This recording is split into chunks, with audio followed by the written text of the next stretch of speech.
माझं कवास निघाला कसा थोडा टाइम झाला, थोडा जास्त नाही काय, थोडासा टाइम झाला. असं तसं नाही काय तारीख. कळलं मला लय भूक लागली, जेवायला वाट पहिली.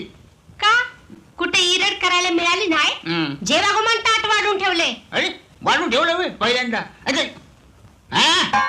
मोडक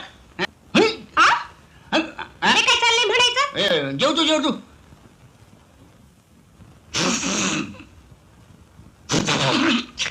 काय काय झालं हसायला? काय नाही काय हसवायला लागले होय? याव तसं काय नाही. कुठं तरी आग लावून आलेलं दिसतंय. तेव्हाच आनंदाच्या उकळ्या फुटायला लागल्यात. तुमचा आनंदी चेहरा सांगतोय मला. समद्या गावानं आग लावे नाव ठेवलं त्याचं काय बी वाटत नाही नाही तुम्हासनी? तसं नाही, ते आप्पा साहेबांचं धाकलं भाऊ त्याने चांद बघितलं. या बया कर आता चांद बघितल्यावर कोणाच्या घरावर दगड मारायला पाहिजे का नाही? आता म्हणजे दगडच मारायचं झालं तर पाटलाच्या घरावर दगड मार.